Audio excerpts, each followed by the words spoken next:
때가 제6시쯤 되어 해가 빛을 잃고 온 땅에 어둠이 임하여 제9시까지 계속하며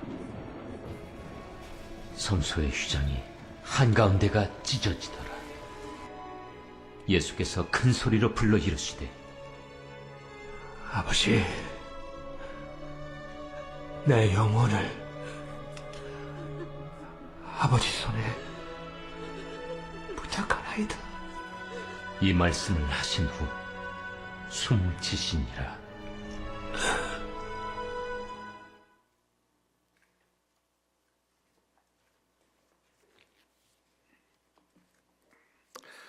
오늘 우리는 성금요 예배를 통해서 주님의 십자가에 하셨던 말씀들을 우리가 다시 한번 되새겨 보고 우리 믿음을 정비하는 시간을 갖고 있습니다. 예수님의 그 행적을 가만히 보면 예수님은 참 어렵고 힘든 시간을 보내고 계시죠. 누구를 위해서 그 일을 하시는가 하면 우리 자신을 위해서, 나를 위해서 주님이 그 일을 하고 계십니다. 오늘 함께 말씀을 나누면서 주님의 십자가에서 우리의 모습을 다시 찾는 우리 모두가 되었으면 좋겠습니다. 예수님을 채찍질하고 그리고 처참하게 십자가에 못 박고 군인들은 쉴 새 없이 예수님을 조롱합니다. 예수님이 입으셨던 그 겉옷, 피가 흥건하게 젖어 있고 흙먼지로 가득 더러워진 그 옷을 4명의 군인들이 서로 조각을 내러 나눠 가지려고 아주 욕심을 냅니다. 그리고 남겨진 주님의 속옷, 그 속옷이 또 욕심이 나서 서로 가져가겠다고 싸우기까지 합니다. 이것을 나눌 수가 없어서 제비를 뽑아 한 사람이 주님의 그 속옷을 가지고 갑니다. 주님의 그 겉옷은 찢어져 가지고 그리고 서로에게 나누어졌고요. 속옷은 통째로 벗겨져 가지고 제비뽑아 누구에겐가 가져가게 됩니다. 그러니 십자가에 계신 주님은 벌거벗겨진 상태로 매달려 있는 거예요. 그래서 십자가는 가장 수치스럽고요, 가장 고통스러우며 가장 참혹한 처형이 되는 겁니다. 누가복음 23장 34절에 보면 주님이 하신 말씀이 기록되어져 있죠. 아버지여, 저희를 사하여 주옵소서, 자기의 하는 것을 알지 못합니다. 그래요. 어떻게 이 말이 가능할까? 십자가에서 그 어려움을 당하시면서 자기를 걱정하지 아니하고 어떻게 다른 사람을 걱정할 수 있을까? 하나님은 그런 분이십니다. 하나님은 우리를 걱정하시고 우리를 염려하시고 우리를 위해서 무슨 일이든지 하시려고 하시는 분이 하나님이시죠. 그래서 하나님은 자기 아들 독생자 예수 그리스도를 우리에게 보내어 주시고 우리의 죄를 예수 그리스도 자기 아들에게 전가시키도록 하셨습니다. 우리는 그래서 죄가 사라지지 아니하고 우리의 죄가 주님에게로 전가되어서 나를 위해서 대신 죽으신 십자가의 구원의 은혜로 우리가 영원한 생명을 얻게 되는 거죠. 사람들이 행하여 주님의 기도는 자기들이 무슨 일을 하는지 모른다는 겁니다. 무슨 일을 하는지를 몰라요. 우리도 역시 마찬가지죠. 내가 지금 무슨 일을 하는지를 모릅니다. 하나님은 계획이 있으시고 뜻이 있고 하나님의 마음이 있는데 우리는 하나님의 그 마음과 뜻에 합하여지지를 못해요. 그리고 여전히 뭔가 분주하게 일을 하지만 내가 하는 일이 무슨 일인지를 모른다 하는 겁니다. 주님의 십자가를 묵상하면서 그 십자가의 참혹한 현장들이요, 마치 영화 필름처럼 돌아갑니다. 사람들이 해도 너무 한다는 생각이 들 만큼 어쩌면 그럴 수 있을까 생각하며 화도 납니다. 35절에 보면 그 광경을 이렇게 한마디로 요약을 해요. 백성들은 서서 구경하는데 관리들은 비웃어 이르되 저가 남을 구원하였으니 만일 하나님이 택하신 자 그리스도이면 자신도 구원할지어다 하고, 사람들이 비웃습니다. 특별히 관리들이 비웃어요. 어떻게 하는가 보자 하면서 서로 비웃습니다. 군중들은 어때요? 주님을 환영하던 사람들, 주님을 쫓아다녔던 사람들, 병 고침 받고 먹을 것도 얻어먹고 그리고 주님을 사랑한다고 고백했던 수많은 군중들이 그 자리에서는 서서 구경만 합니다. 서서. 관원들은 어떻습니까? 관리들, 우리가 이겼다는 듯이 감추어진 웃음을 서로 주고받아요. 우리가 이겼다는 거죠. 유대인의 왕이라 명패를 써 달아놓고 남을 구원하였으니 너도 한번 구원해보라 라며 조롱 섞인 문구를 적어 놓습니다. 유대인의 왕이라고 서로 그것을 써놓고 비웃기가 바빠요. 참으로 건들 수 없는 어려움과 시험이 아닌가 하는 생각을 해보게 됩니다. 사단의 무리들은 이 사단의 무리들과 똑같아요. 사단이 하는 일들과 똑같아요. 우리가 하는 일들을 방해하고 하나님이 하시는 일들을 방해하고 하나님의 마음을 깨닫지 못하도록 여러 사람들, 여러 일들을 꾸며가지고 그 일을 무너뜨리게 만들어 놓고 있습니다. 여러분 아시는 것처럼 주님이 공생애 시작하실 때 사단이 등장하죠. 그래서 주님과 함께 세 가지 시험을 주님께 제시를 합니다. 그때 돌로 떡을 만들어 먹어보아라. 배고프지? 해도 할 수 있잖아. 너는 인간이 아니야. 너는 하나님이잖아. 너가 인간으로 십자가에 죽어 사람들의 죄를 짊어지고 죽어서는 안 돼. 너는 인간이 아니라 너는 하나님이야. 그러니까 돌로 떡을 만들어 먹어봐. 떡으로 만들어 먹는 순간 그 일은 다 물거품이 돼버리고 말아요. 성전 꼭대기로 올려놓고서는 뛰어내려 봐라. 그러면 너는 하나님이니까 천군 천사가 너를 받쳐줄 거야. 하나님의 그 모든 일들 속에 이 일이 인간으로서 해야 될 일들을 막아내려고 하는 사단의 아주 교묘한 계략이 그 속에 들어있어요. 그리고 또 성전 꼭대기로 올라가고 그리고 내가 나한테 한 번만 절하면 내가 이 모든 거 다 줄게 하면서 예수님의 사역을 방해합니다. 우리도 마찬가지죠.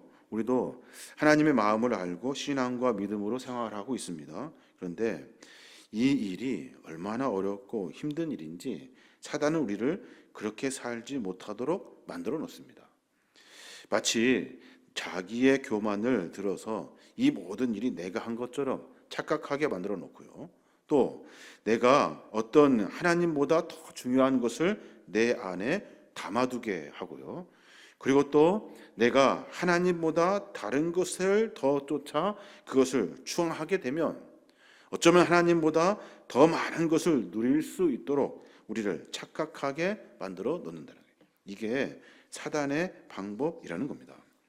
그래서 사단은 우리를 늘 언제나 괴롭히고 넘어뜨리려고 계속해서 쫓아다닙니다.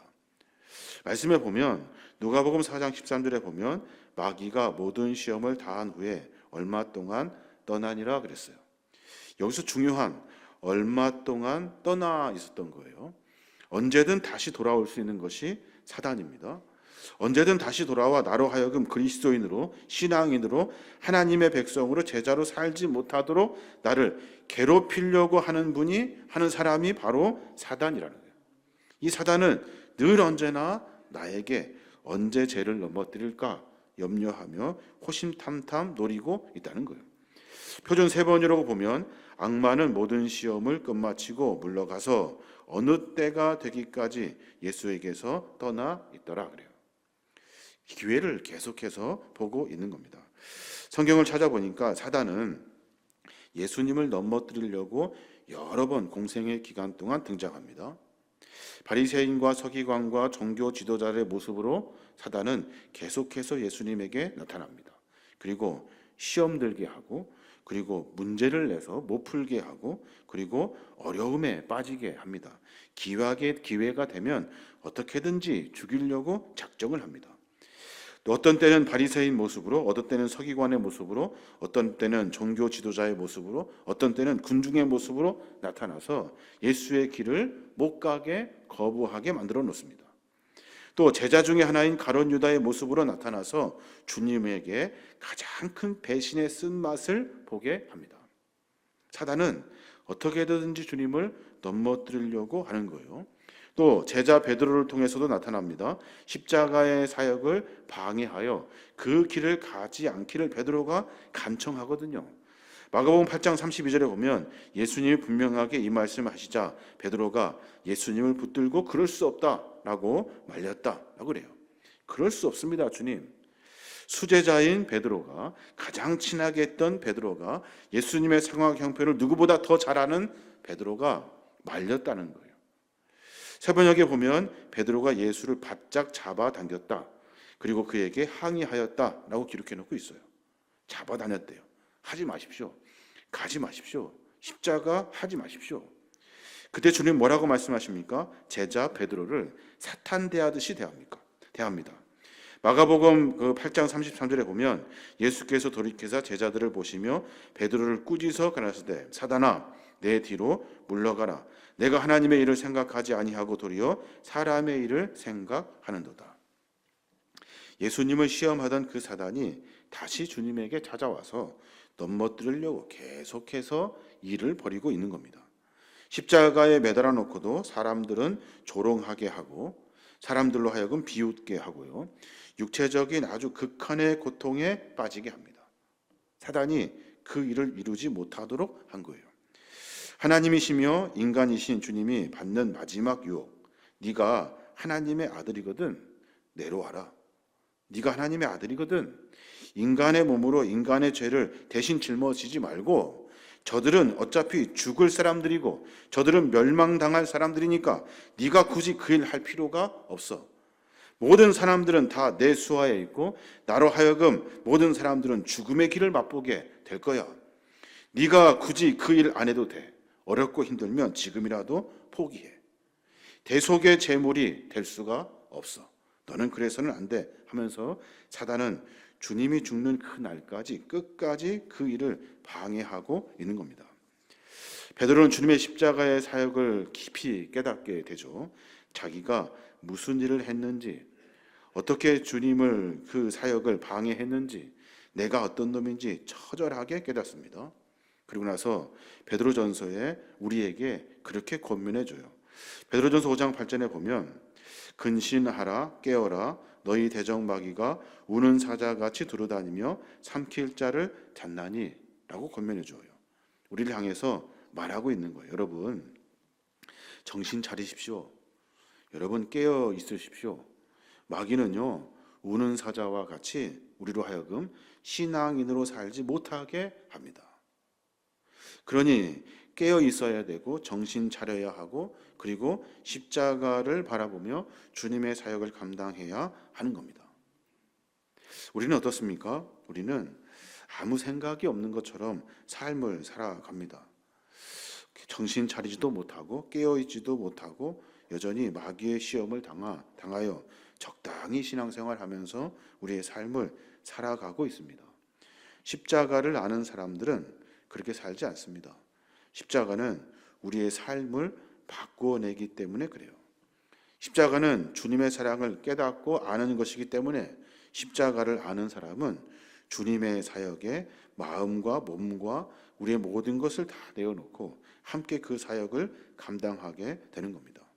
온 인류를 구원하시기 위해서 이 땅에 오신 주님의 마음을 깨닫고 온 인류를 구원하고자 우리의 작은 헌신을 주님과 함께 내어 놓는 거죠. 참 신기한 일입니다. 이 정도면 안 해도 되고 이 정도면 포기해도 될 것 같고 하나님이신데 꼭 그렇게 해야 하는가 하는 생각까지 들 만큼 주님의 사역은 어렵고 힘이 듭니다. 그런데 예수님은요 하나님의 뜻을 이루기 위해 자기의 목숨을 내어 놓습니다. 우리의 죄를 위해 대신 십자가에서 죽으신 거죠. 그래서 주님을 믿는 사람은 십자가를 보고 주님을 신뢰하며 믿겠다고 내 죄가 주로 말미암아 해결받았음을 믿는 사람들은 말로만 주님이 내 죄를 사하셨습니다 하지 않고 다시는 그따윈 짓을 하지 않는다. 이게 신앙인의 삶의 모습이라는 겁니다. 마귀는 그렇게 살지 못하도록 그렇게 각오하고 결단하지 못하도록 다시 대가 돌이켜서 과거처럼 옛날처럼 세상 사람들처럼 계속해서 살기를 원하며 너로 하여금 결단을 끄집어내지 못하도록 우리를 방해하고 있다는 겁니다. 여러분은 어떻습니까? 저와 여러분은 늘 언제나 반복되는 생활을 하죠.